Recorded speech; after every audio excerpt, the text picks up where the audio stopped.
Are you tired of the same old pro wrestling? Then check out the amazing action on Powerslam.tv, the biggest indie pro wrestling channel in the world.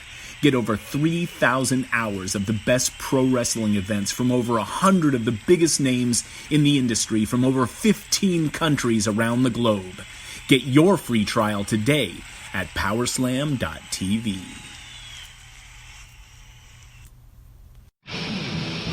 Hello, friends. This is Spencer Love, your host of Over the Top Rope on the Win Column Sports Network.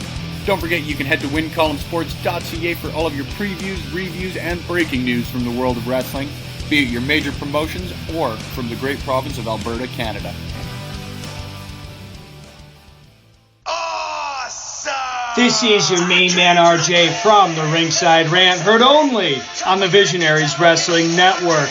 So go over and subscribe across all your major platforms, iTunes, Google Play, SoundCloud, and Stitcher to hear every great interview I have every Monday on the Visionaries Wrestling Network. Go over and follow the show's page on Twitter @_Ringside Rant. Follow the network's page @BizWrestleNet. And, as always, embrace the vision.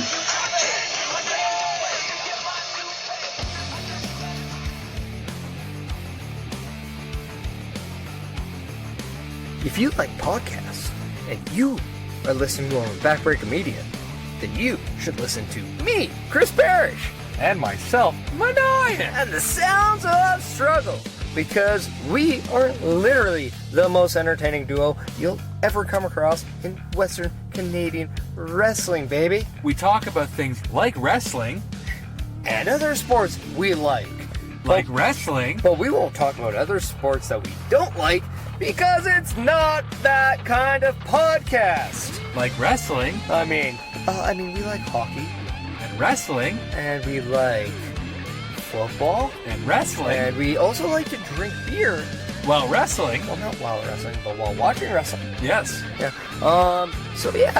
If you want to get into a conversation with Maniac and Chris Parrish, then you need to tune into the Sounds of Struggle live on Backbreaker Media. Every Thursday. Is when we hope to drop, but sometimes Mike Malawany doesn't do his job right. Or we're too drunk to forget. Yeah, that happens too. Yeah. He can bleep out the swear word, because we weren't supposed to do that. Oh, but I'll try not to swear. I can't do it. Yeah. Let's face it, the two of us, we're real. And spectacular. And we're a little bit of all right. Yeah. We're also strugglicious. That we are. That was kind of the key. We're supposed to be strugglicious. Oh, sorry, I'm drunk. Yeah. So, if you don't want to listen to us, then no. You're stupid, because we're entertaining. And if you want to listen to us, then come listen to us on Backbreaker Media. Yeah. Later, he said. Later, bitches.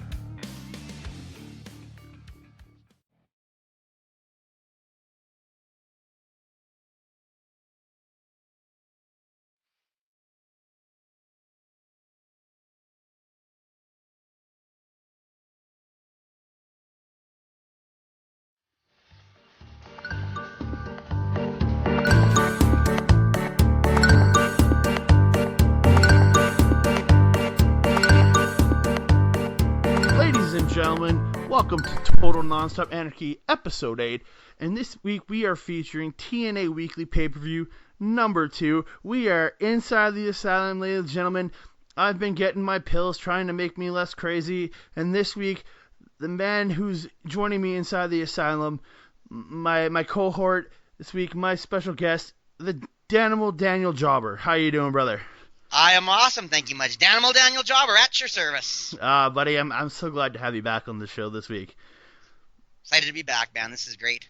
And, ladies and gentlemen, we will have a special announcement at the end of this podcast to do with the future of this podcast. No, it's not going away. Just we're going to be making some changes to the show. So please keep listening towards the end of the show, and we'll be talking about that. But Danimal, NWA-TNA Weekly Pay-Per-View number 4. Early in the life of TNA, and this is an interesting show. I agree, and right off the bat, the announcers, Mike Tenay, Don West, the main guy, and Ed Ferrara, I really like him. Just Oh. they're a great team. Compared to my my co-host last week really didn't like him. Yeah, I found it is a good announcement, but the one thing I gotta say about Don West, man, that suit is purple. Yeah. Like every time they cut to him, it's just such bright purple. I was like, whoa, too much. No one wears purple suit. Yeah, that was crazy, man. I couldn't believe how purple that suit was. But you were saying about the announcers? Yeah, I enjoyed them as a group, anyways, and they're announcing. Ed Ferrara is pretty cool. I think he's kind of a neat face of the team. Yeah, I'd say he's a catalyst. You either really hate him or you really like him. He's kind of that guy. You never know, right? He's that guy. He's the guy keeping us in that old era, I'd say. So Yeah. We're gonna get into this show, and the pay-per-view starts out. Was research online. There wasn't any dark matches this week before the show, as there has been for the last couple shows. Nope. With the disciples of the new church, who needs any dark matches at all? They're all dark. Oh heck yeah! So it kicks in, huge amount of pyro after the opening TNA video, and they welcome us to the TNA Dome, as they said it. Mike TNA called it the TNA Dome. That one kind of threw me because I'm not used to it being called the TNA Dome. It's in Tennessee, right? Yeah, this is from the Nashville Fairgrounds in Tennessee. It will become known as the Asylum, but yeah. Okay. They were returning there in January for their homecoming pay-per-view. This year, you mean? January 2019. Nice. They're going there for the homecoming pay-per-view, so. We're way back in 2002 here. So. Yeah, and hey, what is it? 16 years later or 17 years later, they'll be back there. Ah, awesome. So for the first time on this show, there wasn't an opening recap right off the top. Well, there was a little. We'll get to that. Match, we will get to that, but right off the top, they always usually cut to a video, and this week they didn't. So they ended up introducing the first match of the evening for the NWA World Tag Team Championships. It's Disciples of the New Church, Slash and Tempest, with Father James Mitchell taking on the Malice. No, Malice didn't come out. Well, didn't he come out for that? I'm sorry, I thought they were. They kept him in the back for that one.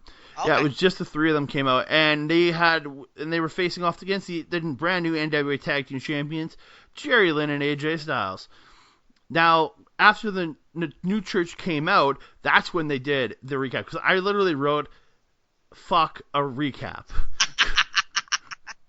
Because I was so happy they were doing, and this was just like a quick recap. This was like recapped all three matches in the tournament. They blindside us. It was so long. That's the one problem I have with this program. Their recaps are way too long. Yeah, so much going back to the previous weeks. Oh yeah. So we get into the match, and Slash and Jerry Lynn start the match, and then Slash comes running at Lynn, who dodges. They start brawling, and Slash just end up poking Jerry Lynn in the eyes. I was just like, yeah, I love it. Poke him in the eyes. Oh, go ahead. I was just gonna say the whole match was just fun and a lot of brutalness. I like that. Yeah. So actually, the Slash's partner Tempest is actually the former WCW superstar Crowbar, and the man who Devin Storm. We talked about him last time you were on the show, Devin Storm. We did, yeah. He was on, yeah. Yeah, and another name change for him to Tempest, I guess. Yeah. I guess it makes more sense, but I thought Devin Storm would make good sense to being part of the new church. Yeah, Storm Malice, would be a great name for Slash, Storm. Or just Storm, even, yeah.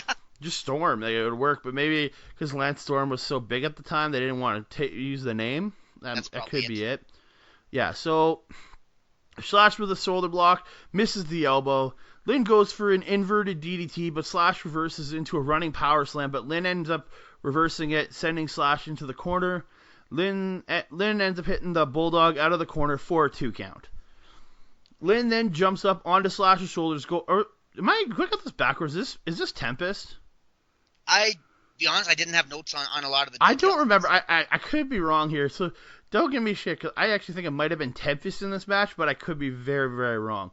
They're like watching Occam and Razor for me. Yeah, they're so similar. Yeah, okay, so, Lynn ends up doing a hit. Oh, sorry, I lost my spot. Lynn jumps up on Slash's shoulders, goes for a Hurricane Rana, but gets stopped. Slash tries to go for the powerbomb, but then Lynn comes down with the X Factor and hits another 2 count. Gotta love the X Factor. Yes, no kidding. I want to sing the song, but I'm not going to because I don't want to subject anybody in my singing.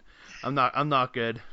These four men were awesome. That's all I can say. I enjoyed the match a lot. Almost my match of the night, or maybe is my match of the night. Oh no, the main event's easily mine, but the 6-man was really good. Yeah. So AJ gets tagged in. Lynn hits a drop toe hold. AJ hits the running senton or the running senton, flip senton onto Slash's back. Gets the 2 count. Slash then gets up and punches AJ in the face and runs in and tags in Tempest. I could very be wrong. I don't know if I got them backwards right now. I'm really not sure. But I think this is where Tempest came in. I have people figured out by the end. But this is I'm pretty sure this is where Tempest came into the match because I remember I recognize Slash from the last couple episodes. That's the thing. Oh right. Yeah. So the exchange holds. AJ ends up hitting this kip. He gets his kip up head scissors in there, and then just unloads with a bunch of kicks. But leg gets caught, goes through enziguri, misses, then comes back with the reverse mule kick, and AJ gets a 2 count out of it. Tempest then reverses an arm wringer into his own, and then just brutally just slams AJ down to the mat face first. Looked like it hurt. Yeah. Yeah. It looked brutal. Paycheck. Oh, trust me, he earned it tonight. They go back and forth with holds till AJ hits a drop toe hold on Tempest, and he goes. I don't know. He hit the drop toe and he went sliding out of the ring. Yes. Do you remember? I don't know if that was intentional or if he just kind of lost his place and just kept going. It was confusing. I agree. But AJ did kind of save it because he does the handstand into the ropes fake dive, which looks really good. It was either he's showing off or he was trying to cover up a botch. Yeah, it looked really cool. Yeah. Because he did the fake out, I think he was covering up the botch. But I could be wrong. But it kind of felt because if he had actually meant to drop toe and hold him out, I think he would have went for the dive. Yeah, all I can say is AJ shows to me time and time again why I still consider him the best wrestler in the world right now. So. Oh, very much so. So good. So, then Tempest just comes back into the ring. He comes back up on the apron. Tempest grabs AJ by the head, pulls him down on the ropes. Then AJ's laid out, and Tempest does a slingshot over the top and comes down with the splash for the 2 count. Then we get chops from both men, and AJ whips Tempest to the corner, but stops AJ from hitting him. AJ turns away, and Tempest goes up, then just jumps over and he does a flip over AJ, but catches him with his feet, hitting him with a head scissors. But AJ ends up but AJ lands on his feet. Or no, sorry, he flipped him over. Sorry, he didn't land on his feet. That was another spot. And then he just hits him with a clothesline. I thought really impressive from a guy the size of Devon Storm to do moves like that. These were sick combos. I was very impressed with them, their agility and their power. And I'm not a big. I don't know a lot about Tempest here because I wasn't a big WCW guy, but watching him on the WWE pay-per-views, I didn't see a lot of athleticism out of him because he was in the hardcore matches. This might be a chance to show off his more agility when he's facing a guy like AJ Styles. Oh, very much so, and it really works in this match. Then AJ ends up blocking a powerbomb, tries for the Styles Clash, but gets backbody dropped over the top rope, and he lands on the apron. AJ then springboards back in, hits a beautiful drop kick. It was like a missile one. I was thinking of Daniel Bryan, I think, when I saw that. But it was from the top rope, wasn't it? No, he jumps up, he springboard, he goes for his 450 or his forearm, but it ends up hitting just a missile drop kick. But yes. He looks so good doing any move he does. Yeah. And better than Daniel Bryan's dropkick, but it made me think of him because that's one of his few really good signature moves. I'm not a huge fan of Daniel Bryan's dropkick landing on his back, but yeah, no kidding. So Tempest ends up in the corner, and Slash comes in and attacks Styles, but he whips him into Tempest. Then AJ just runs up and whips Slash into Tempest. Then AJ just monkey flips Slash out of the corner. It was a little weird. I figured he'd go in and do a splash to hit both of them, but it was kind of odd. Or monkey flip to both of them, which would have been awesome. You gotta wonder if almost they weren't in sync or something, or I don't know. I did find Slash and Tempest kind of out of sync. in this maybe. match. I didn't find them that great of a like they were both good when they were in the ring, but when they were doing stuff together in the ring, I found them like they weren't cohesive yet. Like they've just been put together though. You got to remember that. I got some comments about this match and them particularly after, so yeah, I'll see. Oh yeah, so no later. problem. Lynn's end up hitting a stinger splash on Tempest, and they double team, whip him into the rope, and like he whip him right into Slash, and he like shoulder block Slash, and then. They end up drop kicking Tempest to the outside. Then they clothesline Slash over the top. AJ goes for the slingshot cross body onto both, but they catch him. So Lynn just comes and does the flip over the top and lands on him. He's like, screw my partner, I'm taking him out. which plays into later on tonight. I get that. Yeah. Lynn goes for a back body drop on Slash, and the camera cuts literally as he's going for the back body drop on the floor. It just cuts to a replay of the dive. Yeah, like so silly. It was really stupid. It's like, learn your camera cuts here. Like, You really. follow me, camera guy? Yeah, learn how to cut in dead moments, not when a guy's doing a back body drop on the floor. They need the little circle screen thing that they do on some of the Or shows. yeah, like picture in picture. Yeah, that would work very much. That would work fine. Yeah, and then AJ goes for the Asylum moonsault to Tempest on the floor, but gets as he's like going up to hop onto the rope, like Tempest just pulls him down and his face goes smashing into the mat. Then Lynn pulls Tempest up onto the apron from the inside, and then Tempest like goes to shoulder block Lynn through the ropes, but he jumps up and hits that leg drop like while he's on the rope. I love that move. That was beautiful. I really enjoy it. Then Lynn holds up Tempest while his feet are on the ropes, and AJ hits hops from one side and there's a springboard lion salt onto Tempest, but only gets the 2 count. Like, that was like a huge spot in my opinion. Tempest says no, as I like to say. I was just like, what? That should have been. I really thought that could have been the end there. Tempest ends up whipping AJ into the ropes, and Slash grabs his feet. After AJ gets he knocks Slash off the apron, Tempest hits AJ with a Death Valley Driver for a 2 count. That Death Valley Driver looked really good. That was beautiful. Yeah, I really liked that one. I am very much impressed by Tempest in this match. Like, he's really showing his working boots compared to what I've seen him in the past. I actually thought that they should have won there, but I'm said more on that after. Yeah. After they trade a couple holds, Tempest tags and Slash. They repeatedly whip AJ into the corner, then hit him with a double choke slam. Lynn comes in to break it up, but it seems like he comes in to break right when he gets in, he could have stopped AJ from getting chokeslammed. I felt like the ref was out of position. Yeah. And then the ref just runs in after they have AJ up in the air and are about to choke, and he runs in, then pushes Jerry away. It felt really out of sync there. That's funny for an opening match. You think they would have been more? Yeah, I put that on the ref on that one, but yeah, and Slash only gets a 2 count off of that double choke slam. Slash hits a spinning outsider's edge on AJ, and outsider's edge on AJ, but then after he goes to whip AJ, but gets reversed, and he whips it around, he drops Slash to the mat, then just hits and catapults Slash into Tempest, and then he ends up tagging Jerry Lynn in. Hot tag! In comes Jerry Lynn. In comes Jerry Lynn. Yep. Lynn ends up backbodying, dropping Tempest, and clotheslines him and Slash.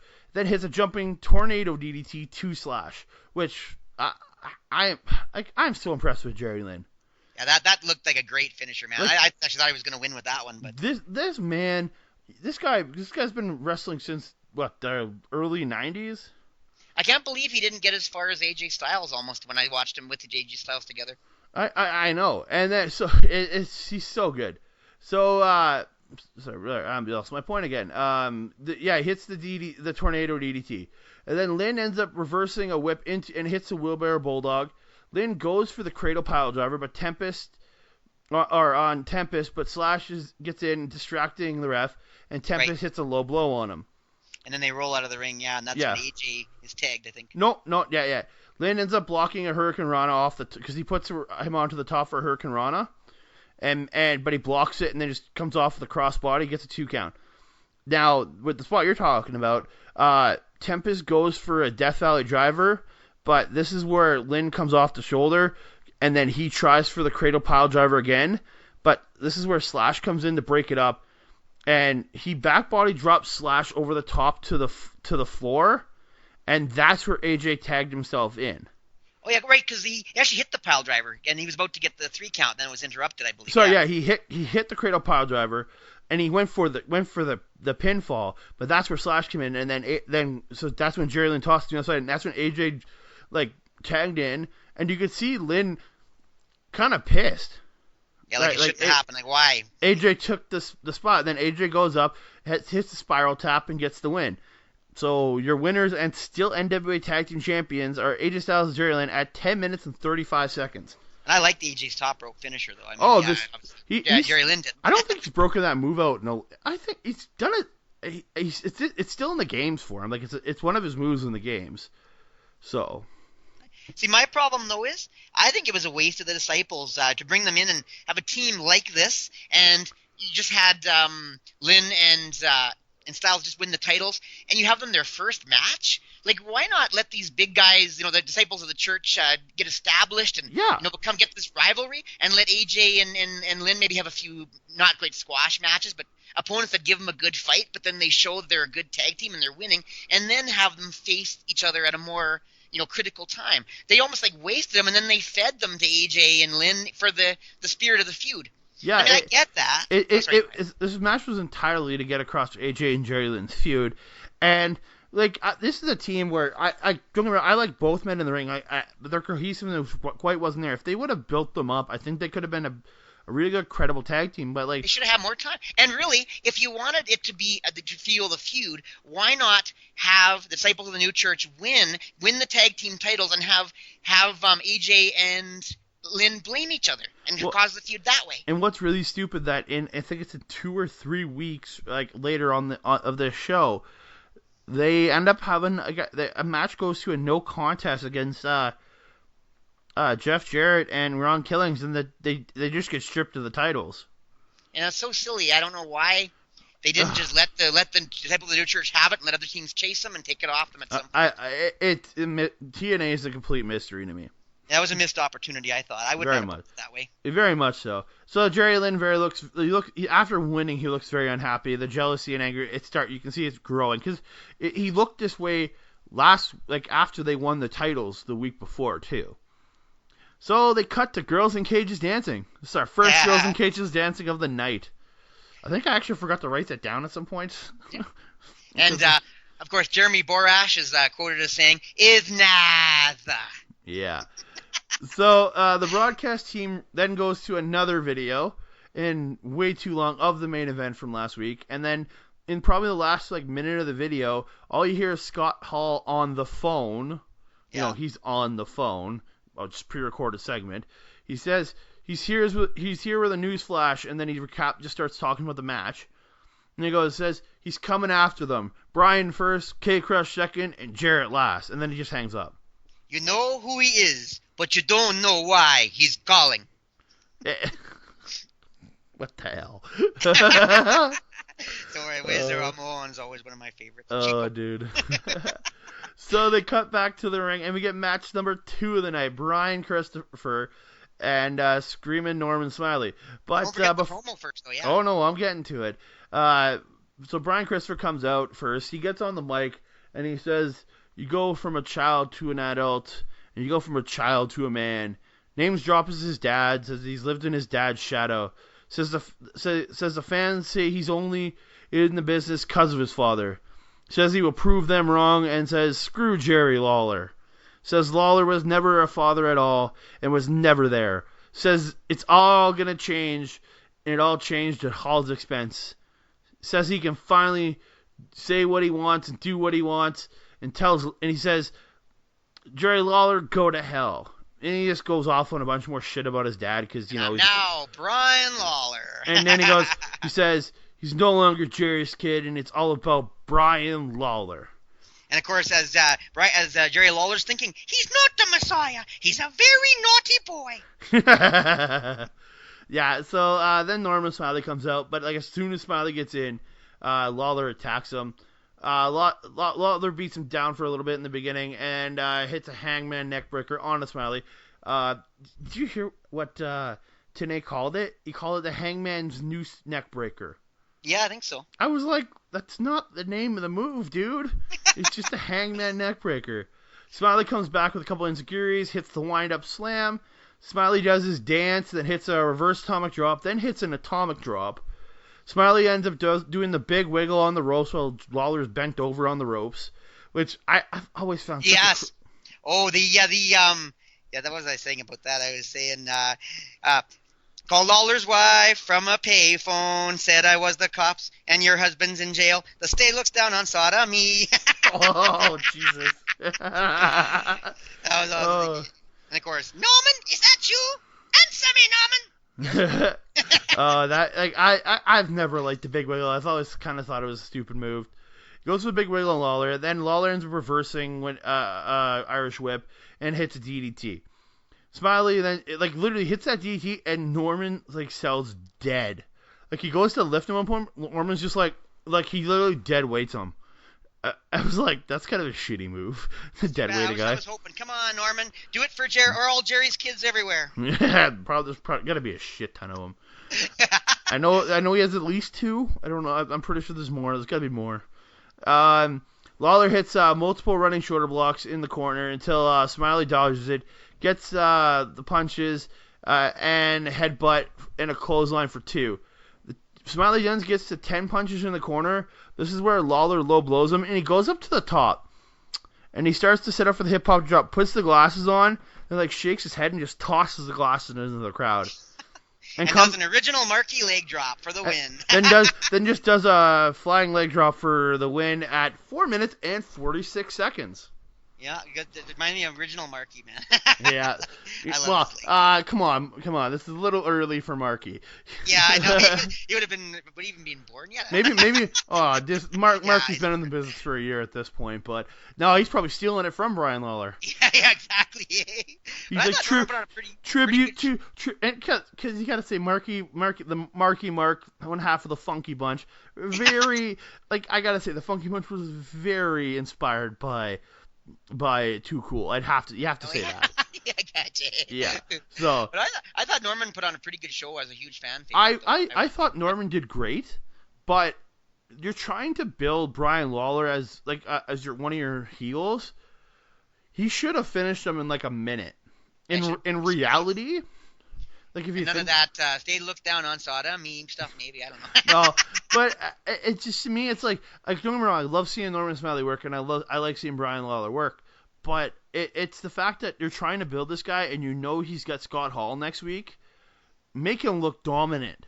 Because I saw a back and forth match, and I go, this guy's gonna get crushed by Hall next week. That's the way I feel. Is he comedy relief, or is he one of your top heels? That's the question. Because in the match he was still doing struts and stupid stuff, but he was doing it a very mocking way, but he was still doing it. He puts the goggles on just for show and then takes them right off. Yeah. Yeah. So Brian Lawler gets on the mic afterwards and goes, Hall, I hope you're watching. You're next. Because you're next on my list. Because Hall said he had a list, Yeah, Punk, whatever. You're next on Brian Lawler's list. Yeah, something like, yeah. Little did he know he was calling out CM Punk at the time because he said Punk. I wish.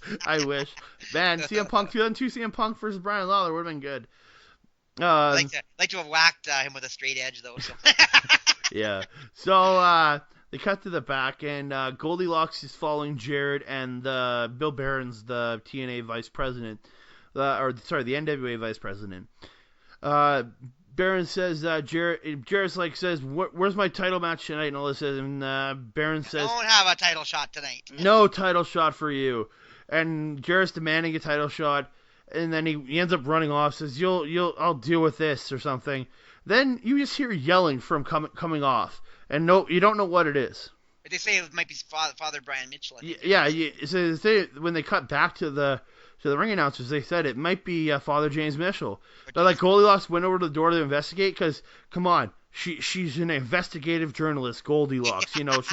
She's getting all the scoops in TNA because she's the only one there. Yeah. But they just closed the door on her. I love that. I was just screw it, close the door. Not gonna hear this meeting. No.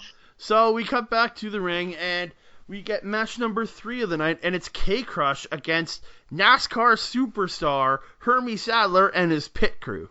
Ron Killings, man. Woohoo! Oh, I love him. They call him K-Krush here. They call him Mark Ruther. What's up? What's up? And the thing What's is, up? he's going to be Ron. I think he becomes Ron Killings in like the next couple episodes, and like an episode or 2 from now. He starts going by Ron Killings. Well, that's his real name. Why not? Yeah. So we get another recap K-Krush, video. R-Truth. It's always he's using his initials. Yeah. So we're getting another recap video of the whole feud between him and Hermie Sadler. Again, way too long. Yep. So K-Krush does a promo, and he says, "This is the last." Shame for I had that with a racer. You think it'd be faster, eh? Yeah. So K-Krush says this is the last time he's coming to Trashville, as these assholes have no respect. Says he will beat up any of the. Then he starts threatening to beat up any fans who are NASCAR fans in the crowd, which there seems to be a lot there because it is Nashville, or as he said, Trashville. Yeah. I love that. I like the Trashville because he said Trashville, and I'm like, oh, that's funny. Then I realized, oh shit, they're in Nashville. That rhymes. I didn't click to me at first, and then I realized, oh shit, that makes sense. So Hermie Sadler comes in, and they start like pushing him back forth, and then Hermie Sadler Hermie Sadler smack Ron Killing or K-Krush. Knocks the ring post. He tries to hit him. No, but this is just where they first started. Oh, okay. I think Hermie Sadler just smacks K-Krush in the face. I think so. Just gives him a smack, right? Hermie ends up dodging kicks, and K-Krush goes for like a big wide crescent moon kick, and like Hermie dodges it, and he like crotches himself on the top rope. Yeah, yeah. And then Hermie just runs out and just literally tackles him off the top rope, and he goes flying to the floor. I was going to say Ron's nuts must have really been killing him from the last week and then this week again. Oh, 2 weeks ago and then this week, Jesus. Yeah. And so Hermie then like gets onto the apron and jumps off and hits the worst double axe handle I've ever seen in my life. Like, this dude is like, he's not he obviously it's fun to watch. They've shown him how to do some stuff, right? Like, obviously, so he's not going to get hurt in there. But oh my god, this is so bad. Fun fact, though, this actually started a famous feud and uniting wrestling and NASCAR, and TNA actually later sponsors Hermie Sadler as a driver. Oh yeah, they were really. Sadler comes back a bunch of times throughout the history of TNA.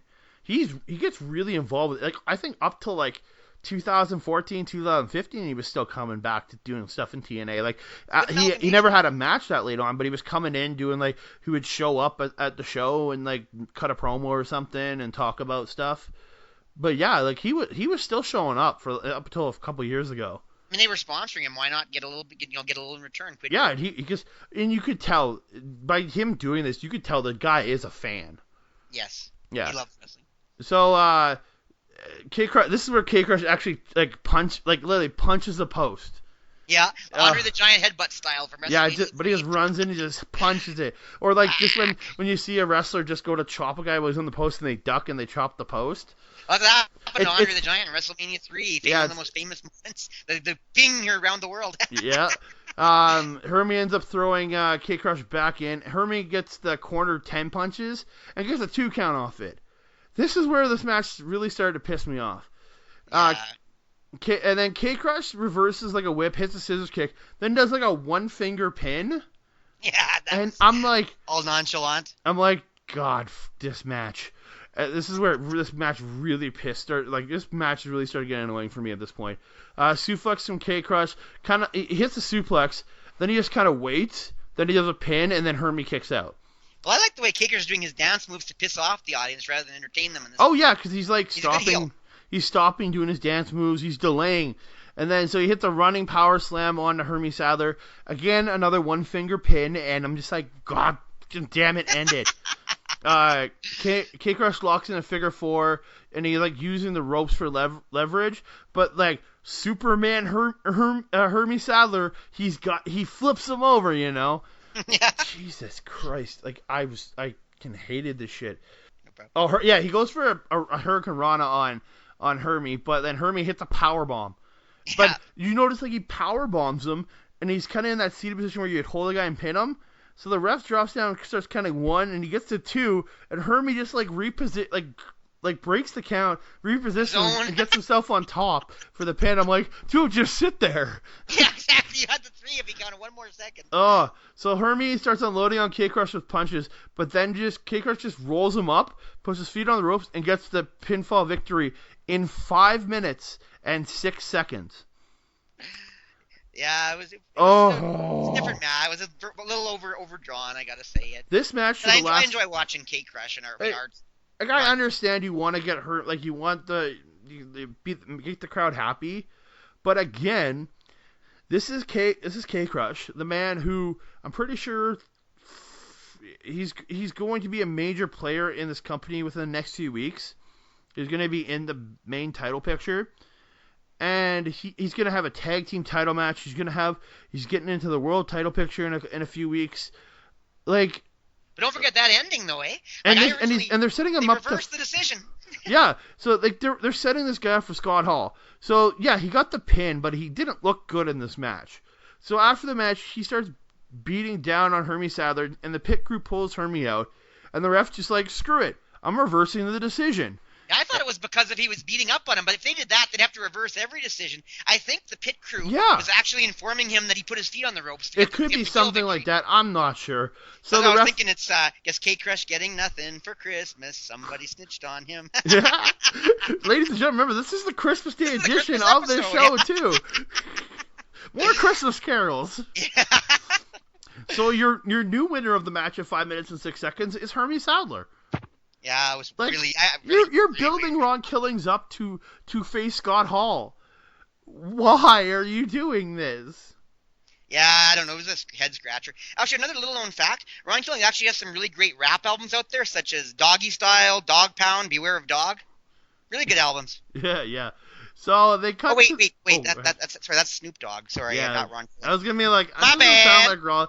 He has that one song, "What's Up," right? That's a song, right? What's up? Yeah, what's up? Yeah. No, he actually did have rap albums. Oh, he's had a couple, but yeah. So they cut to the back, and you got Takeo Omori in the back, and he's prepped, like he's doing the squats. Then Alicia just walks up, and Omori just like goes over his coat and hands her money. As I've been saying for all 4 episodes. This is the former Ryan Shamrock. She's become a hooker. Nice. I swear to God, like I don't know where this goes, but I swear she's becoming a hooker. Like she's just collecting her money out. For some reason, she's a really bad hooker and collects her money after. Like I don't know. I'm not saying she's becoming a hooker, but she certainly has some tricks up her sleeve. Oh jeez. So they cut back to, guess what? Girls in cages dancing. If not, Mr. Jeremy Borash. and they talk about Alicia, like why, and they're asking Ed Ferrara, because he was the one that paid her, like was last week or the week before, and they're asking why are you all giving her money and all this stuff, and he's just like, don't worry about it, and then he's like, I'll tell you next week or something. Like he's trying to get them off the case, and I'm like, God damn it, just tell me what's going on with this shit. It's really annoying. So they cut back to the ring, and we get a tag team match, ladies and gentlemen. You call it that? Yeah, and it's Chase Stevens and Cassidy O'Reilly against the debut. Well, I guess it's a debut for both these teams. Versus Briscoe brothers. The Briscoe brothers, Jay and Mark Jay. Briscoe. And I'll say this: we're recording this show in advance, and I just watched Final Battle yesterday. And the Briscoes won the tag team titles. And then I watched these guys the day before. Man, that was a huge shift. They do not, like, they are a of the, like they look, this is Super Earthing Curls, and dude, they look nothing close to the homeless people they look like now. Nice. I legit think they look homeless. So there is nothing to this match except for the Cassidy O'Reilly and Chase Stevens double dive onto the Briscoes on the outside. That's pretty much the only spot of the match, really. And then we got Malice and the Disciples of the New Church. So yeah, Malice rolls in with the New Church, attacking all the guys. So this ends up being a no contest at 2 minutes and 10 seconds. Malice just chokeslams a bunch of people and throws them out of the ring. That's pretty much what the ending was there, right? Yeah, that was it. And then and then Malice said just beating the crap out of everybody and threatening the timekeeper and everything until Shamrock comes in. No, we're not even there yet. So Mitchell gets on the mic and says they are not leaving till the blood of Shamrocks is on the hands of Malice. Mitchell calls out Shamrock and says he can either come out or he can stay in the back like a coward. He threatens to destroy everybody unless he comes out. So he starts counting, but then he goes, time's up. And they point at this big fat timekeeper dude. Yeah, and Malice brings him into the ring. He goes to powerbomb him, but out comes Ken Shamrock. And the three men start beating up on him because it's like a 3-on-1 advantage. And Malice goes to chokeslam Ken Shamrock, but Takeo Omori makes the save, baby. Because, and they said it right on the thing. He wants to protect his title match. Yeah. Because if they take out Ken Shamrock, there's no more title match for Omari. So hey, why not? That makes sense. Total sense to me. Yeah. So they wreck the title match more later on, but that's another thing. Yeah. So we cut back to the back, and it's Goldilocks interviewing the Dups. Bowed up, stand up, and fluffed up. Yeah, there's something up, all right, but I can't say it on a podcast. This is just an odd one because she's talking to Stan at first, and you got Bo and Fluff making out or doing something weird, and then it switches over. Stan pulls Fluff over to him, and then Fluff's making out with. Oh crap! I knocked my mic over. Crap. And then Stan pulls Fluff over to him. Then Bo just starts going off on these really very stupid wrong quotes. Yeah, it's pretty bad. Yeah, it was funny. In a way, don't get me wrong. There's something up, but yeah, it was kind of funny, slightly entertaining, but mostly simply time killer. Yeah, I thought it was dumb, but whatever. It just makes Bo look even dumber than he already is. So like a dumb shit. Never mind. So they cut to back to the ring, and the Dups music starts playing, but then it keeps getting cut off by some other music, and then the other music starts playing, and out comes a porn star and former ECW lady, Jasmine St. Clair. And she comes out. She says she wants to see some ass. Ask if anybody wants to see some real TNA tonight. You know what TNA stands for, yeah? Yeah. So she asks for a chair. Then she pulls Borash over to the chair when she gets the chair and calls Borash her little sex toy. Yeah. She's like, "Come here, my little sex toy." I was like, "What the? Okay, I get it. This chick's hot and she's teasing taking off her clothes and being naked in the ring. Taking off her thong. She takes off her thong, so she's teasing. She's gonna take off the dress. She's gonna be naked. I get it. People like tits and ass. I get it, but.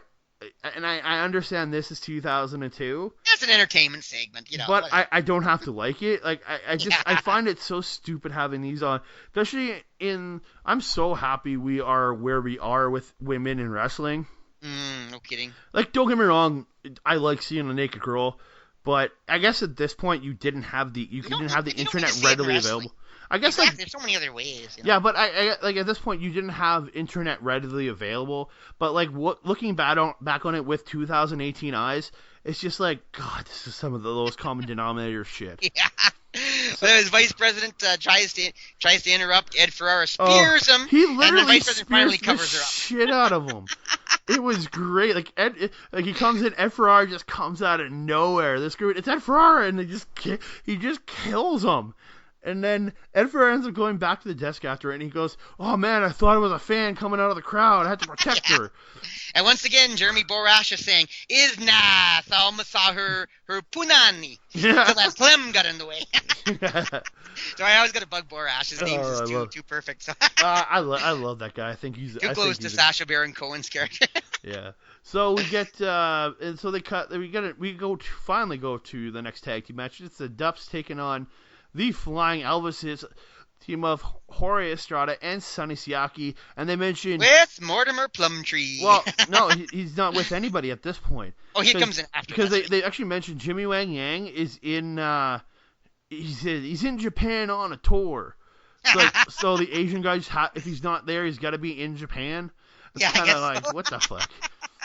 And I really hate the Elvis gimmick because, don't get me wrong. I find Jorge Estrada and Sonny Siaki later on, when they don't have this gimmick, are very bland. But this Elvis gimmick is stupid. Hey man, they shake, rattle, and roll the dups, eh? Thank you very much. Hoping the fans will give me a little bit of hunka hunka burn low for that comment. So the Elvises start the attack them, but then the Dups just get the advantage back, and then they cut. This is where they cut to Mortimer Plumtree coming out, and he's scouting the Dups. Obviously, we're gonna make him his next creepy tag team. We do creepy things with them now after doing creepy things with giant dicks. This is weird. Dude's just weird. Simple as that. George and Bo are in. Bo hits headbutts and a clothesline. Estrada gets reversed off a whip and gets shoulder blocked. Stan comes in and they hit a team boot, like a big boot, and then Stan gets a jumping leg drop for a 2 count. Stan hits an Alabama slam out of the corner for a 2. Mortimer is on the. I wrote this down because Mortimer is blaming Jerry for the attack last week. I can't remember what he's talking about at this point. Oh no, he's blaming Jerry Lawler for Brian Lawler turning on Scott Hall. Just randomly they're talking about it on commentaries. They're not talking about the match because why would they? Because this match was really pointless. You really care? And don't be cruel, man. Sorry. Thank you very much.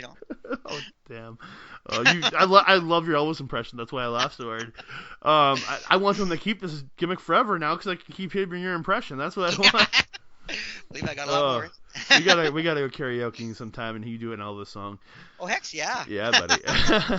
So Bo gets a power slam for 2. Siaki then comes in, hits a neck breaker after, and the ref got distracted. Then Siaki just comes in and just does big clap. You know what I mean? Where he just claps in the air and doesn't actually tag his partner. Oh, yeah. Yeah. And then Bo ends up reversing an Irish whip, hits chop, gets reversed off another whip, and Saki hits a split-legged moonsault. Very impressive for a guy his size. Impressive. Oh, yeah, for sure. Bo then hits a huge spine-buster-looking move. Stan comes in, attacks both Elvises, and he hits a full Nelson slam on one of them. Estrada reverses an Irish whip, then hits it gets him into the pump handle position, but then he just suplexes him over his head. Yep. Looked really good. Then he hits a cork. I wrote this down. A springboard corkscrew senton for the win at exactly 5 minutes. Called the perfect 10. I called it a springboard flip move. I couldn't describe it better. Yeah, perfect 10. Yeah, springboard corkscrew senton is essentially what it was because he came off, did the corkscrew, and into the senton. Should have called it the shake, rattle, and roll. Oh wait, someone else already taken. That would be pretty good. And the Elvises roll out of the ring and then they cut. It cuts right to the back. Oh yeah, because they're what's going on in the back is because something's going on, and Jerry Lynn and Styles are fighting, and pretty much it ends with Lynn hitting a cradle pile driver on top of one of those cases you store stuff in, the road cases they call them, the ones that they always walk by in the WWE commercials. Yeah, and then he calls AJ a glory hound. Yeah, he does. I was just this is so. Here's dumb. your belt. Celebrate now, you glory hound. Yeah, essentially that. Borash ends up bringing out Harley Race for the NWA World Heavyweight Championship match, and we get a tail of the tape. Now, I wrote down what the tail of the tape said. So, Ken Shamrock is a master of submissions and has the big match experience. That's his tail of the tape. Pretty much, yeah, right. Takeo Omori is a high-impact striker, and he's fresh and focused. So important to mention these things. Now, the one thing I have to say to this, Ken Shamrock is also a high-impact striker. Yeah. He's Isn't known he a UFC guy or something, or he was a fighter? He was a UFC and pancrase fighter. Yeah. Dude's fought legitimate people and got himself knocked out and knocked out other people. But Amore probably does strong style. Yeah, and Ken Shamrock is a former UFC super fight champion. How do you not put high impact striker on his, but you put big match experience? Oh, it was annoyed the piss out of me. Who writes to some of those things? Some of those. Yeah. So we get. Promos? Oh damn it! So we get our NWA World Heavyweight Title match. It is Takeo Omori taking on Ken Shamrock, and Ken Shamrock comes out without the belt. He did? I never noticed that. He comes out no belt in sight. They don't hold the belt up to show it was for the belt. Obviously, because yeah, it was so dumb. So much for being a world title, not just a company belt. Didn't even bring it out for the match. Yeah, I was like, why are you like make your title seem like yes, I know you're gonna fuck up the end of this match, but like just bring the title out. Yeah. It's so dumb. So Ken starts with some knees and some knees and kicks, and then hits a DDT. I'm like, he's in high impact striker. What the hell? He hits a DDT for 2. All right, and then Ken locks in a figure 4 head scissors, but Amori breaks it up with the ropes. Now, I'll say this: if last week the NWA president was on the NWA president. I'm doing quotation fingers in the air for no apparent reason. Because no one can see you. Yeah, and he got and he's laser. Yeah, and he's and he says, I found this big Japanese guy. I saw this big Japanese guy when I was over in Japan, so I'm giving him a title shot. So Takeo Amori is essentially getting this title shot because he's a big guy. Yeah. There is no literally the president gave no other reason for the fact that he was giving him this title shot except for the fact that he was a big guy. Like a big Japanese guy. Wow. Yeah. So Ken unloads with more kicks to a seated Amori. Lots of strikes in the corner, but Amori comes back with a big forearm and hits a spinning leg kick. Hey, there's the high impact striking from Amori. A strong style. Strong style. Lots of strong style. That was a little racist, but that's the way Shinsuke says it. So. Yeah. So, but we're imitating him, so it's kind of racist. Amori hits a drop kick and then just puts on a chin lock, and I'm like, chin lock. Rest spot, yay. Amori and whips Ken into the corner, hits him with a spinning kick to the head, tries it again, but this is where Ken ducks out of the way, and then as his foot's draped over the rope, Ken just grabs it on the rope and starts twisting the foot till the count of 5. I was like, at least in what he was doing when he was working a body part, he was working the leg. Yeah. Because that's his finisher, is the ankle lock. Or in the belly, but his submission is the ankle lock. And he uses the knee bar too. But at least he's focusing on a body part. Yes. I can give him that. Ken then chokes Amori on the ropes. Amori then reverses the back body drop. And then hits he goes for a swinging neck breaker, but as he goes to grab him to swing him up and hit it, Shamrock goes the other way and just comes flying off of him and hits the mat. Yeah, it wasn't very well done. And maybe it was a miscommunication between the two because maybe there's a language barrier, and that's where the F-up was. Yeah. So Omori hits a full Nelson Slam. He goes to the top, goes for the bombs away, but misses it. And then Shamrock just starts attacking the injured leg. Now, if you don't know what the bombs away is, if you are a fan of current in New Japan Pro Wrestling, it is the King Kong knee drop. It is a diving knee from the top. That is the bombs away. Yeah. So, I always thought that was Macho Man's axe handle was bombs away. No, I guess this is called that. Let's move the bombs away, but I know it better as King Kong knee drop as it's known now. So Amori ends up reversing an Irish whip and hits the Axe Bomber clothesline STO for a 2 count. Now, that wasn't just a clothesline, because if you watch, he sweeps Ken's leg as he hits it. Oh. It was a legit clothesline STO. Oh, cool. Yeah. Unless he just did that to save his neck, because maybe he didn't communicate it properly. Maybe, but he will literally look like a clothesline STO, which is the Axe Bomber, so it's a bigger move, so I get that, and he gets a 2 count out of it. Makes it look more impressive anyways. Yeah. So Ken starts striking Amori, hits a standing dropkick, then locks in what he calls a leg lock or a knee bar. Why am I doing quotations in the air again? Laser! Damn it. I'm doing quotations again, and there's nobody can see me do this. Is that freaking sharks with freaking laser beams on their freaking heads? Yeah, so he locks in a knee bar, as, Ronda Rousey's arm bar. But, not really. And Amori gets to the ropes. Then the crowd just start yelling at something off to the side. I don't know what it is. You watch the crowd. They all start looking to the one of the corners, and they, away from the ring. It's just weird. I'm just like, what the fuck's going on? I thought somebody was coming. Saw what was to come? Well, Jarrett wouldn't be out for at least another minute or two. That was the thing. I wouldn't think so, eh? Yeah. So Amori goes for a powerbomb, but Ken gets out of it and hits a boot to the midsection. Amore comes back with strikes and applies the full Nelson, but Ken reverses it into the armbar, then just floats over and gets right into the ankle lock. And this is where Jeff Jarrett comes out with a chair, then hits Ken in the back with a chair. Steel chair. And he didn't have anything to protect against that happening.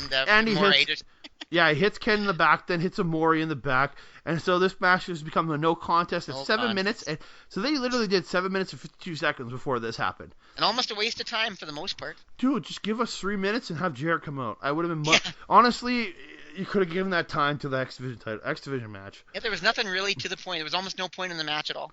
Pretty much. So you get this guy in for one show and then he's gone, pretty much. I don't know if Amore shows back up again. And don't forget, Harley Race comes in the ring and gets whacked around the head with a chair. No concussion protocol here. Oh, no blocking it at all. He took it right to the top of his skull. I literally had that wrote down. Then he just starts... You can't do that anymore. Then he just starts whacking security guys with the chair. They were smart enough to put their hands up. Then Shamrock gets back up and... Jarrett cracks him in the head, Harley Race style, right in the top of the head with a chair. You know, gotta be tough, gotta take it to the head, dumb fuck. Well, Harley Race, yeah, he doesn't need any more concussions at his age. Oh, Jesus Christ. Then Jarrett gets out of the ring, starts hitting a couple people at ringside with a chair. I wrote this down. I was really enjoying this match until the end of this thing. Yeah, it got really bad. Like, I don't know why Jarrett's running out here for title matches when I don't know if he'll get his shot eventually. Like, why not will, just... but his program is supposed to be Kevin Nash, right? Yeah, right. Yeah. He's been in a feud with Kevin Nash. Like, if there was interference, I would have been happier had it been Malice come out to end the match. Yeah, it would have made more sense. Because Malice is the guy who's his main bad guy at the moment, and it's just like, why is it Jarrett? And yeah. I have my reasons I hate Jarrett. I've never liked him as a character. Don't forget the most important thing here, though. The typical, even back then, the typical excellent security team comes out and is taken out by Jarrett, the steel chair. I feel so much better knowing that we have such excellent security teams in wrestling. Wrestling security teams are always the best. Come on, dude. Yeah. They're always the best. Sometimes there's 50 of them and they all just take whacks and. Pretty much. Or Ronda Rousey kicks the shit out of an entire team, as she did too. Remember? Oh, damn it! I hate security. I'm next, and I'm next. I will never trust security at a wrestling show ever again. Yeah, no kidding. Eh? Shout out to the PWA security. I will never trust you again.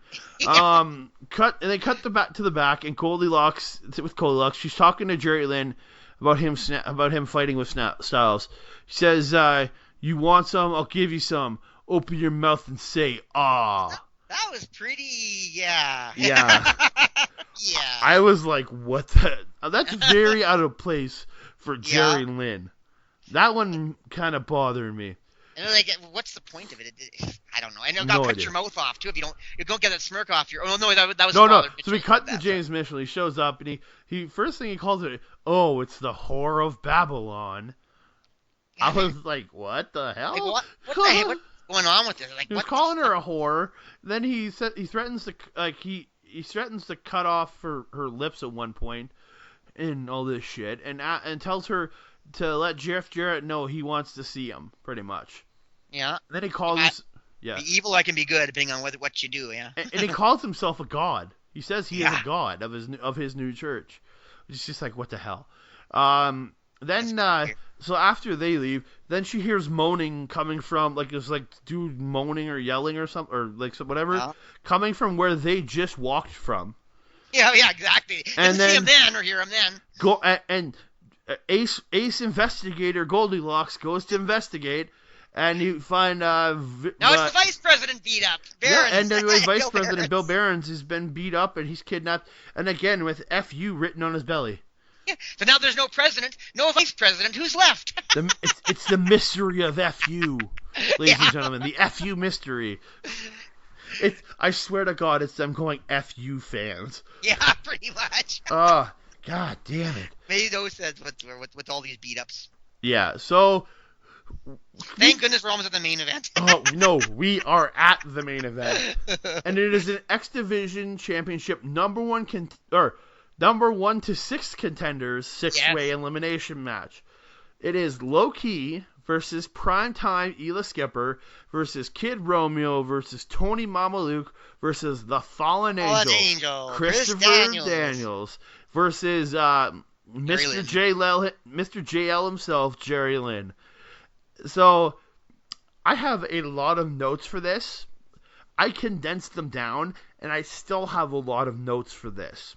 It was an amazing match. I even made notes of the. I'm going to go through some highlights like of each section of the match. If you have something, tell me. So Daniels and Romeo ends up starting. I got to say this for Daniels.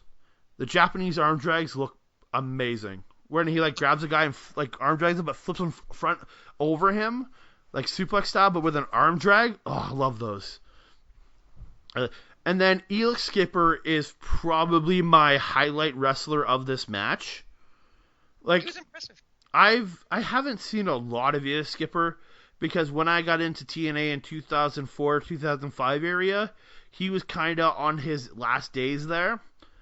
So I didn't get to see him during his heyday with Triple X, which is Christopher Daniels and Loki. And man, I think this guy is great except for his finisher. Yeah.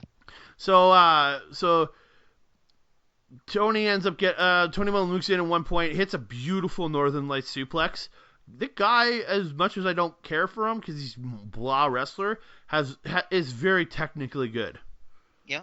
Yeah. So Jerry Lynn ends up going up to the top rope at one point, and actually before we get to that point, they actually a gory special from Romeo. I thought that was. Actually what it was Jerry Lynn did a gory special, and Kid Romeo's comes in and hits a gory special on Lynn. And that was really nicely done. Beautiful back and forth gories. I loved it. Oh, and I have to say to this spot, it's my favorite spot of any wrestling match if it ever happens, and it's come up on this show before. And ladies and gentlemen, the Gunnar spot returns.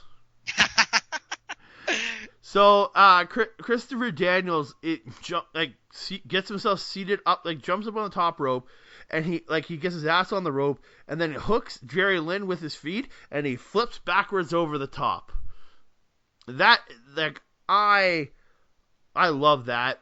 That was beautiful. I called it the vault one. Yeah, that was really nice. I call it the intention or Gunnar spot, and Gunnar will come on, dude. It's the most famous entrance ever.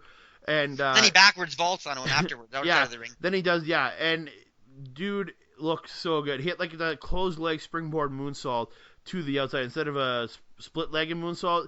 It was a closed-legged moonsault. I love. And everyone's jumping on everybody after that. Yeah. Daniels onto Lynn. Romeo comes off the top onto Lynn and Daniels. Tony then swanton dives onto Romeo, Lynn, and Daniels. Then Elix and Loki both do dual slingshot flip sentons over the top onto the four of the guys. Love that sequence.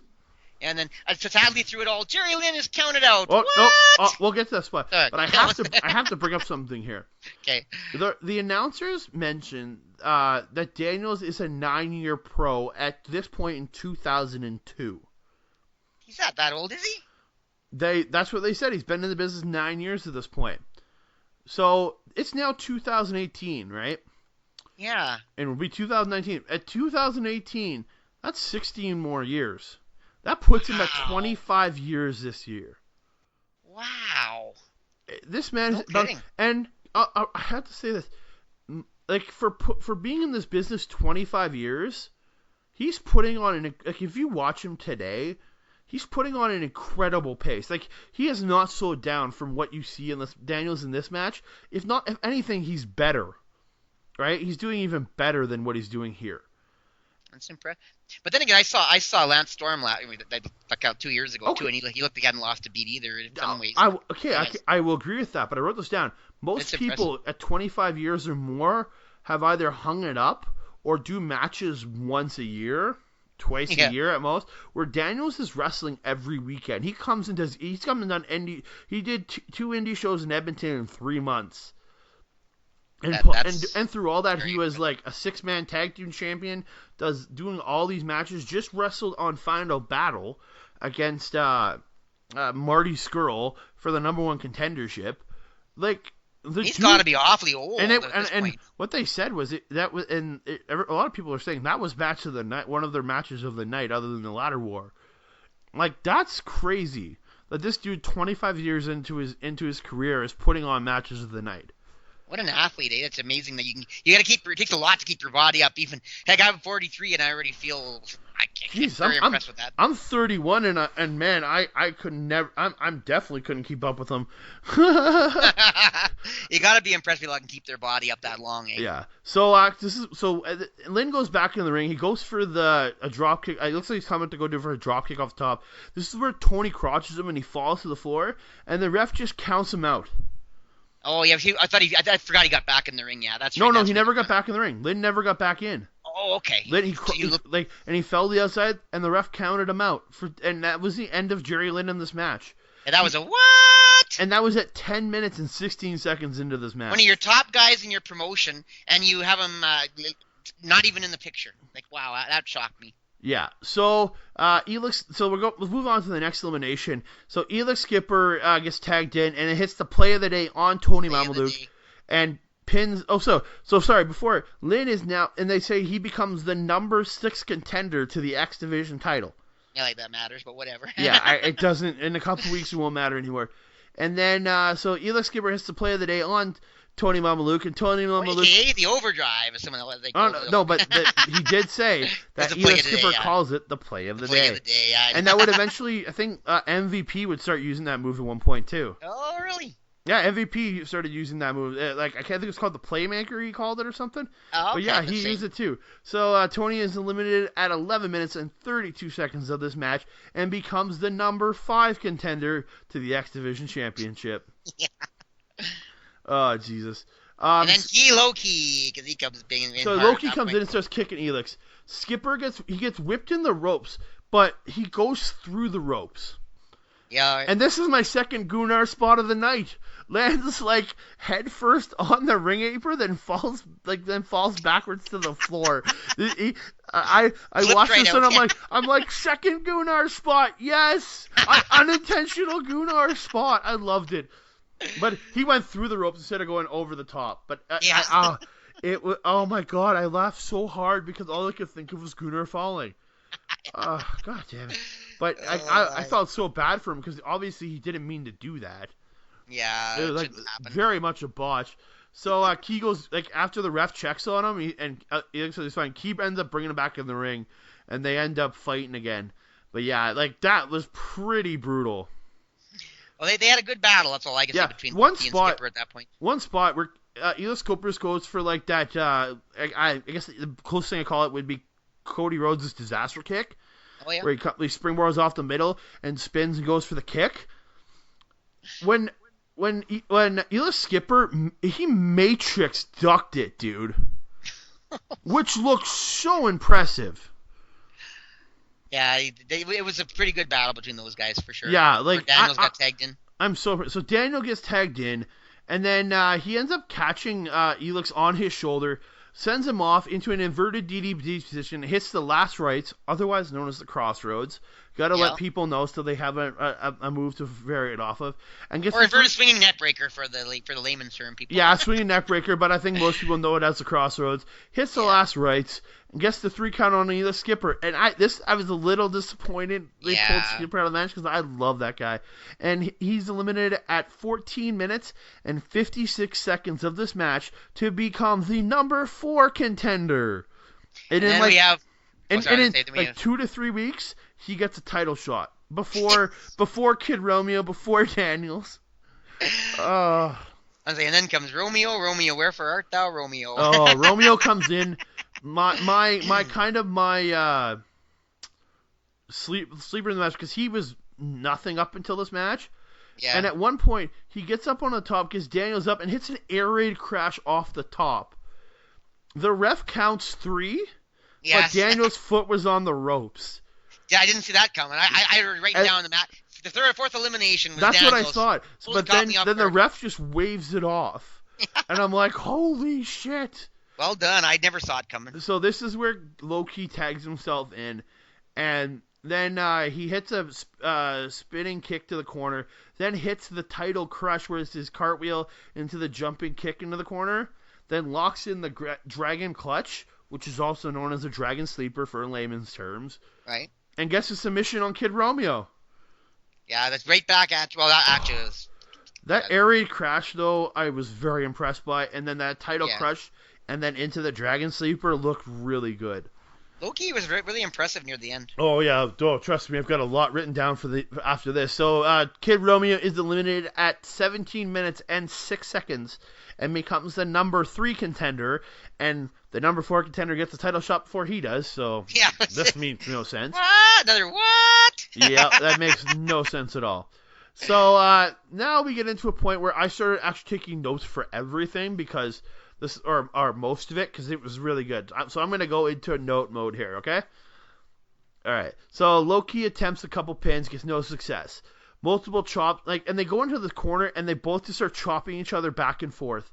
Loved it, because they were just hitting, strong-style chops. Both these men are brutal.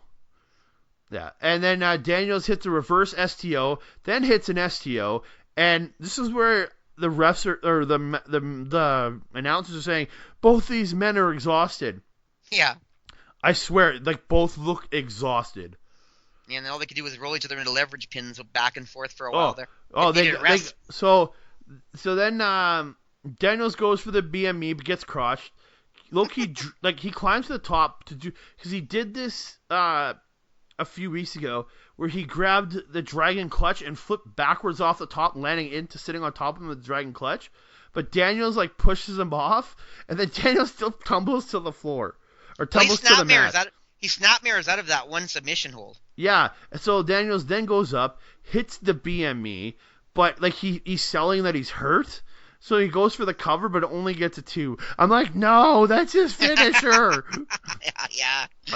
And then this is where they start going back and forth for a minute with a bunch of pinfall attempts. Yeah, probably just a resting moment to get a little bit of breather. Trust me, I've talked to wrestlers. When they're moving around doing all those pins, there's no rest, especially for the ref. But there is no rest. For the ref, yeah. So Daniels goes for the Angel's Wings, but Low-Ki sweeps him and then just applies the Dragon Clutch.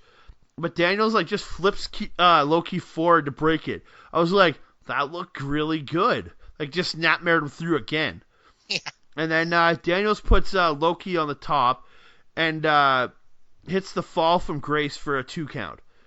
Then Daniels goes for last rites again, and he spins him for the last rites, but they can spin back around, and he's got it and then somehow Daniels switched sides with him.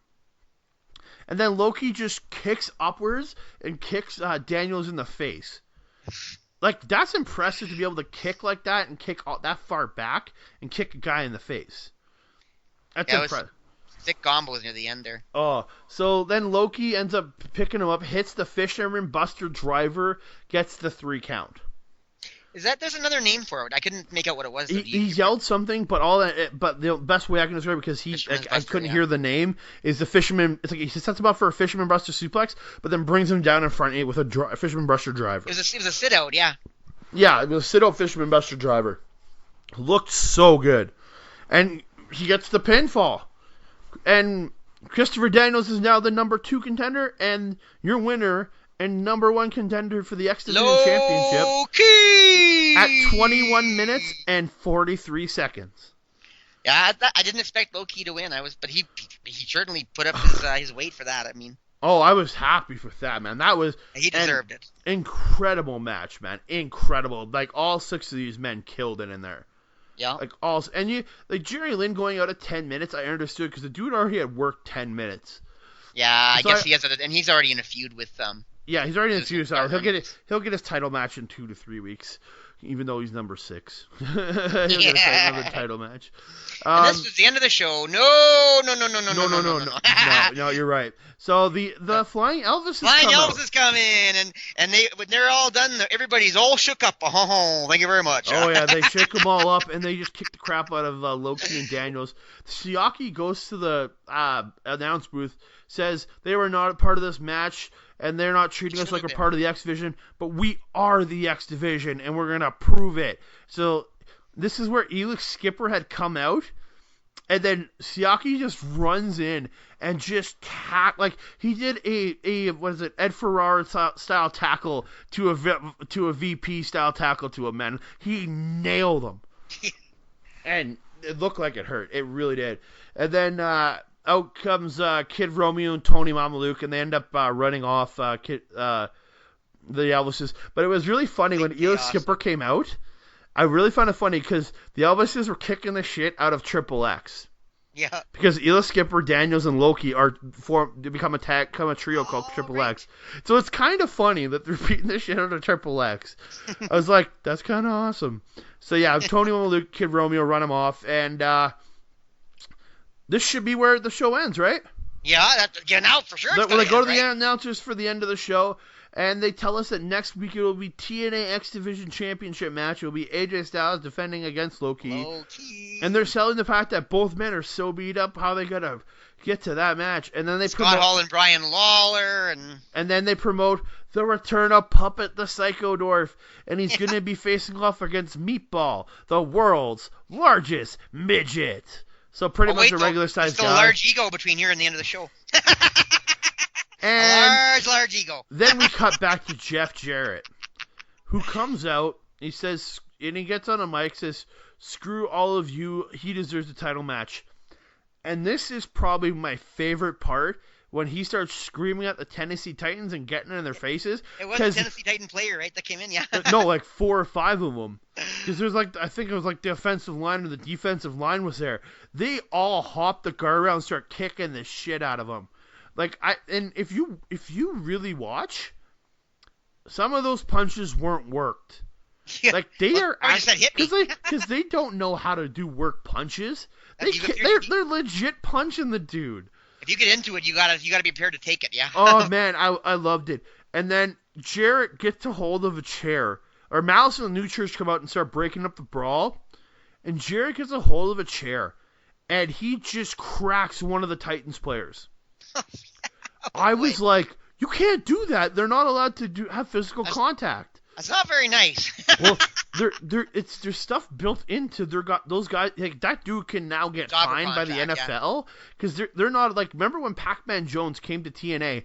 He he entered matches only to make pinfalls. Because they're worth millions to their owners. That's a good point. Well, they're under insurance Their insurance policies won't let them do that. They're not allowed. Right. Like I don't think they're not. I think, but I've heard this. They're not even allowed to ride motorbikes. Yeah, that's some of them aren't. Some of them are. Some of them aren't. If they're like the really high profile guys, they're not supposed to ride motorbikes because they can get hurt. Yeah, and one of them takes a chair shot. Like what? Never thought of that, but that is pretty weird. I was like, what the hell? So Malice and then Jarrett just start brawling into the crowd, and they're like, we have to go, ladies and gentlemen. Tune in next week. and they cut to black, and it's finally over. Yeah. Had those last few minutes been all X Division, more of the X Division stuff, it would have been fine. We didn't really need Jarrett. It was kind of an interesting chaos, but of course, we got more to see of him the disciples. We got to see him whack a Titan with a chair. Yeah. Oh, that was my favorite part about that entire last little bit. Probably the only highlight to me of that last little bit was him whacking a Titan. It was great. But, all right, so finally... Seeing the disciples, I think, coming in, though, and exercising their muscles was kind of cool, too. But it was, like, why is Malice fighting with Jarrett? Yeah, They're both bad guys. There should be some kind of... They shouldn't be fighting with each other, really, do you think? Like, it makes no sense, because, if anything, it'll babyface Malice, because the crowd hates Jarrett. Yeah. It'll babyface Malice, which is not what you're trying to do. Like, it really isn't. They missed something here that they should have had. Holla, holla, holla. We need a big tag team match. Multi-man tag team match. Oh, that'd be great. He comes out, X Division, Elvis and Jarrett versus the New Church or something. Yeah. Oh, Jesus. Thank God Teddy Long wasn't around at this point. Oh, or he never appears in his company, but thank God he wasn't here. The worst GM in the history of the whole history of the history of the history. No. Taryn Terrell is the worst GM in history of WWE when she was the ECW GM. Yeah. She was terrible. Or no. She actually did really good compared to Mike Adamle. the GM of Monday Night Raw. The computer was the best of all, though. Dude, yeah, but Excuse me! at least she had a character. Mike Adamle was the blandest motherfucker I've ever seen in my life. Oh, Jesus. But as we That go, was chaos. It was fun, controlled chaos. I'm guessing you enjoyed this show, right? I did very much so. Outside of a couple small things, I really enjoyed this show. Give me your highlight of the show. Wow, there was so much highlights. I mean, I always love Ron Killings. I loved the first tag team match. The 6-man tag was no end of excitement. I honestly don't know if I could pick a moment that was. I mean, I could pick a few not so good. Give me a couple moments of the night then. I did enjoy some of the, the spear and that kind of stuff, and some of the humor surrounding the sexy segment. I gotta be honest, it's kind of different. It was nice to get a little bit of a break there. Yeah. I enjoyed the. Anytime you have characters like the Flying Elvises, I enjoy always, that kind of. Yeah. That match was terrible. So I mean. Yeah. It was just the fun of the characters and the Dups. Well, yeah. Yeah. There's not enough highlights there to even mention, I guess. My highlight of the night is easily that main event. It killed it, man. It just killed it, man. Yeah, that 6-man tag was very good. Like I said, even in the first tag team match, I enjoyed too. Like I said, I enjoyed the almost like seeing these new surprise champions against like the authors of Pain or Pain and that sort of thing. So I thought they just did it wrong with the booking. That's all. Yeah. So give me a low light of the night. Come on, you got to have at least one. Yeah. That is the. What's your low light of the night? Your worst thing of the night? The probably the Dup segment with Goldilocks. That was just and of course Jerry Lynn with his unit comment. Yeah, didn't do it. That whole piece didn't do anything for me actually. I dislike both those things, but my low light of the night is K-Krush versus Hermie Sadler. Oh really? If it wasn't for Ron Killings, it would have been. But I hated this match completely. So. Like I couldn't stand. Should have been over in about a minute. And when it went past a minute, I was done. I was checked out on that. That shit went 5 minutes, went 4 minutes too long, baby. Yeah, those kind of gimmick matches with guest performers probably should end quicker. If it's a big giant dude, I could get it. But Hermie Sadler, I hated that match so much. It overshadows stupid segments like the Dups and Jerry Lynn, and makes it my low light of the night. I just like Ron Killings so much. That's the only reason I didn't hate it as much as the other segments. But yeah, the segment itself wasn't good. There was nothing about Hermie Sadler that was at all entertaining to me. So no. All right, so we've gotten to the end of the show. We gave you our highlights and lowlights. And ladies and gentlemen, I promised to make an announcement at the end of the show, and I'm gonna make it now. Ladies and gentlemen, there's gonna be a kind of a change to this show. Because I'm no longer going to be doing this show alone. Like, I'm not going to be the main host, like the only host now. Because I'm not going to be just going from person to person, having different people on my show every week. Because the Danimal Daniel Jobber is becoming my official co-host for the show.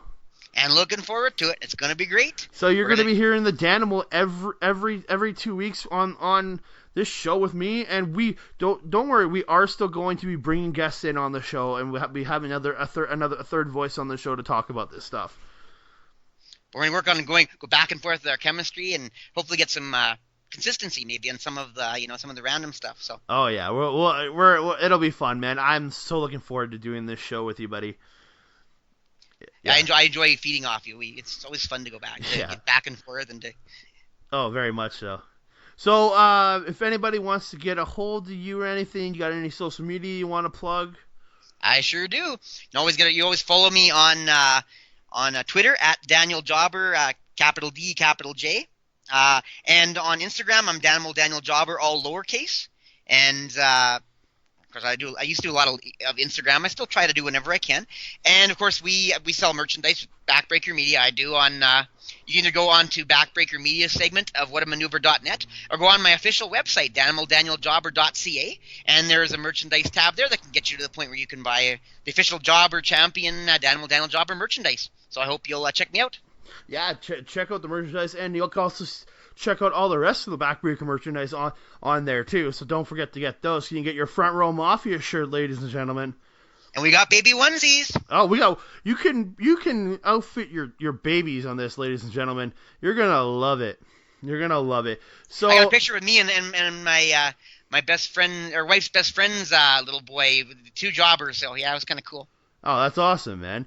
Oh, sweet. So you can find me on Twitter at @ThatCanadaGuy, on Instagram at @ThatCanadaDude. Technically, I'm also on Instagram at @ThatCanadaGuy, but I forgot I had that account and I made Canada Dude, and that's my main account. I'm kind of dumb in that sense. And don't forget to follow Backbreaker Media on Twitter at Backbreaker Media, because why, Danimal? Backbreaker Media, because that's where all the great content is. The best content in all of Edmonton and surrounding area. No, we're Backbreaker Media because we're Canadian enough and we don't need the A. Oh, don't need the A, right? And don't forget to check out the Pivot Share account, where you can actually go back and watch the WWA shows, World Wrestling All-Star shows, on our Pivot Share account, which is backbreakervod.pivotshare.com. So don't forget to check that out. You tell them, oh, Canada guy. Oh, yeah, baby. And so, yeah, ladies and gentlemen, thank you for checking out Total Nonstop Anarchy this week. I am your co-host, Andre C. And I'm your co-host, Danimal Daniel Jobber, baby. And we will talk to you again in 2 weeks' time. We'll be back with NWA-TNA weekly pay-per-view number 5. And it's just going to get crazier from here, ladies and gentlemen. You betcha. Jobber out. Support wrestling wherever you are.